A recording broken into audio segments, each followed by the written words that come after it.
ಎಲ್ಲರಿಗೂ ನಮಸ್ಕಾರ. ಇಂದು ನಾವು ನಮ್ಮ ಗ್ರಹಕ್ಕೆ ಬಹುಮುಖ್ಯವಾದ ವಿಷಯದ ಬಗ್ಗೆ ಮಾತನಾಡ್ತಾ ಇದ್ದೇವೆ. ಅದೇನೆಂದರೆ ಪರಿಸರ ಮಾಲಿನ್ಯ. ಈ ದಿನ ನಾವು international plastic bag free day ಅನ್ನು ಆಚರಿಸ್ತಾ ಇದ್ದೇವೆ. ಇದರ ಕುರಿತಾಗಿ ನಿಮ್ಮೊಟ್ಟಿಗೆ ನಾನು ಮಾತನಾಡೋದಕ್ಕೆ ಇಚ್ಛಿಸ್ತೇನೆ. ನಾವು ಒಂದು ವರ್ಷಕ್ಕೆ ಸುಮಾರು 70% ಪ್ಲಾಸ್ಟಿಕ್ ತುಣುಕುಗಳನ್ನು ಉತ್ಪಾದನೆ ಮಾಡ್ತಾ ಇದ್ದೇವೆ.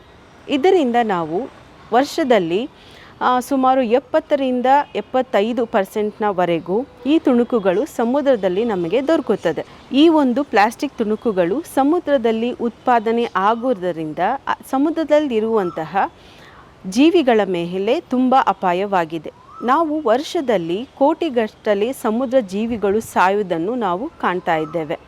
ಇದರ ಒಂದು ಕಾರಣವೇನೆಂದರೆ ನಾವು ತ್ಯಾಜ್ಯ ಮಾಡುತ್ತಿರುವಂಥ ಪ್ಲಾಸ್ಟಿಕ್ ತುಣುಕುಗಳು, ಅಂದರೆ ಪ್ಲಾಸ್ಟಿಕ್ ಕವರ್ಸ್.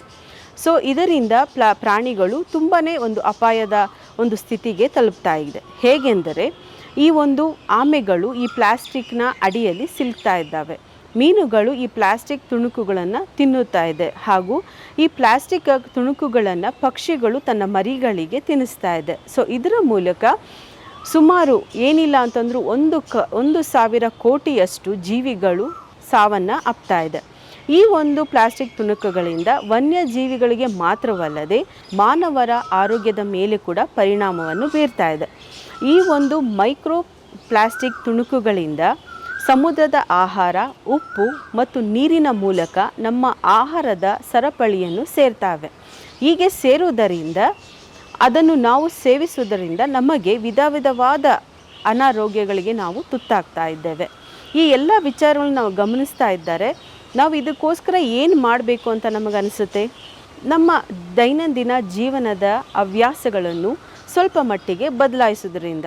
ಹೇಗೆಂದರೆ ನಾವು ಯೂಸ್ ಮಾಡುವಂಥ ಪ್ಲಾಸ್ಟಿಕ್ ಕವರ್ಸ್, ನಾವು ಯೂಸ್ ಮಾಡುವಂಥ ಟಿಫನ್ ಬಾಕ್ಸಸ್, ನಾವು ಯೂಸ್ ಮಾಡುವಂಥ ವಾಟರ್ ಬಾಟಲ್ಸ್, ಹೀಗೆ ಈ ಥರ ವಸ್ತುಗಳನ್ನು ನಾವು ತ್ಯಜಿಸುವುದರಿಂದ, ನಾವು ಅದರ ಉಪಯೋಗವನ್ನು ಕಡಿಮೆ ಮಾಡುವುದರಿಂದ. ಹೇಗೆಂದರೆ ನಾವು ತರಕಾರಿ ತರೋದಕ್ಕೆ ಹೋದಾಗ ಅವರು ಕೊಡುವಂಥ ಪ್ಲಾಸ್ಟಿಕ್ ಬ್ಯಾಗನ ಬದಲು ಕಾಟನ್ ಬ್ಯಾಗ್ಗಳನ್ನು ಯೂಸ್ ಮಾಡುವುದರ ಮೂಲಕ, ಈ ಮಕ್ಕಳಿಗೆ ನಾವು ಟಿಫನ್ಗಳನ್ನು ಪ್ಲಾಸ್ಟಿಕ್ ಬಾಕ್ಸ್ನಲ್ಲಿ ಹಾಕಿ ಕೊಡ್ತೇವೆ, ಅದರ ಬದಲಾಗಿ ಸ್ಟೀಲ್ ಬಾಕ್ಸನ್ನು ಯೂಸ್ ಮಾಡೋದರ ಮೂಲಕ, ಈ ವಾಟರ್ ಬಾಟ್ಲನ್ನು ಕೂಡ ನಾವು ಮೆಟಲಲ್ಲಿ, ಕಾಪರಲ್ಲಿ ನಮಗೆ ದೊರೆಯುತ್ತದೆ. ಇದನ್ನು ಯೂಸ್ ಮಾಡೋದ್ರ ಮೂಲಕ ಕೆಲವು ಮಟ್ಟಿಗೆ ನಾವು ಬದಲಾವಣೆಗಳನ್ನು ನಾವು ತರಬಹುದು.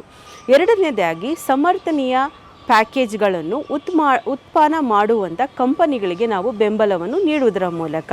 ಮೂರನೆಯದಾಗಿ ಈ ಒಂದು ಉತ್ಪಾದನೆಗಳು ಪ್ಲಾಸ್ಟಿಕ್ ಪ್ಯಾಕೇಜ್ಗಳಲ್ಲೂ ಮರು ಬಳಕೆ ಮಾಡುವಂಥ ಕಂಪನಿಗಳಿಗೆ ನಾವು ಬೆಂಬಲವನ್ನು ನೀಡುವುದರ ಮೂಲಕ, ಮತ್ತು ಈ ಎಲ್ಲ ಉತ್ಪನ್ನಗಳನ್ನು ನಾವು ಉಪಯೋಗಿಸಲು ಆಯ್ಕೆ ಮಾಡುವುದರ ಮೂಲಕ. ಇದರಿಂದ ನಾವು ಜಾಗೃತಿಯನ್ನು ತರಬಹುದು.